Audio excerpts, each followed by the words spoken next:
بسم اللہ الرحمن الرحیم۔ عزیز دوستوں، آج ہم پڑھیں گے اردو کے مشہور شعراء کے خطاب اور ان کے القاب۔ اردو ادب میں بہت سارے شعراء کو ان کو کلام کی خصوصیات کی بنا پر مختلف خطاب سے نوازا گیا اور مختلف القاب سے پکارا گیا، جن کی شناخت ان کے خطاب و القاب کی وجہ سے ہے، جس میں سب سے پہلے خاقانی ہند ذوق کا خطاب تھا، ابراہیم ذوق کا خطاب تھا۔ نمبر 2 شمس العلماء مولانا الطاف حسین حالی کا خطاب تھا۔ نمبر 3 بابا اردو مولوی عبدالحق کا خطاب تھا۔ نمبر 4 خدائے سخن میر تقی میر کو کہا جاتا ہے۔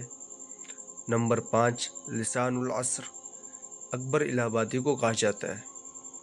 نمبر 6 نجم الدولہ دبیر الملک نظام جنگ مرزا اسد اللہ خان غالب کا خطاب تھا، جو بہادر شاہ ظفر نے دیا تھا۔ بلبل ہزار داستاں داغ دہلوی کو کہا جاتا ہے۔ مرزا نوشاہ غالب کا لقب ہے۔ شاعر مزدور احسان دانش کو کہا جاتا ہے۔ باوائے آدم ولی دکنی کو کہا جاتا ہے۔ ولی دکنی کو محمد حسین آزاد نے باوا آدم کہا تھا۔ مصور غم راشد الخیری کو کہا جاتا ہے۔ خان بہادر اکبر الہ آبادی کو انگریزوں کی طرف سے یہ خطاب ملا تھا۔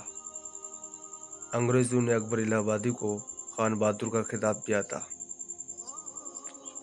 ملک الشعراء ذوق کا لقب تھا۔ ملک الشعراء مرزا غالب کا خطاب ذوق کے انتقال کے بعد ملا۔ طوطی ہند امیر خسرو کو کہا جاتا ہے۔ آقائے اردو محمد حسین آزاد کو کہا جاتا ہے۔ پہلوان سخن سودا کو کہا جاتا ہے۔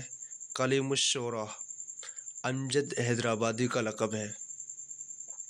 مصور فطرت خواجہ حسن نظامی کا لقب ہے، کیونکہ انہوں نے قدرت کی چھوٹی چھوٹی چیزوں کو بڑی نقاشی کی ہے۔ اردو کا برنارڈ شاہ الطاف حسین حالی کو کہا جاتا ہے۔ ہندوستان کا شیکسپیئر آغا حشر کاشمیر کو کہا جاتا ہے۔ اردو شاعری کا ہومر میر انیس کو کہا جاتا ہے۔ شاعر اعظم شاعر فطرت جوش ملی آبادی کو کہا جاتا ہے۔ جوش ملی آبادی کو منشی دیا نارائن نگم نے لقب دیا تھا۔ غیور جنگ ڈپٹی نذیر احمد کا لقب ہے۔ دوستو، یہ اردو کے مشہور شعراء جن کو مختلف خطاب و القاب سے پہچانا جاتا ہے، اور اس طرح کے کئی سوالات امتحانوں میں بھی آتے ہیں۔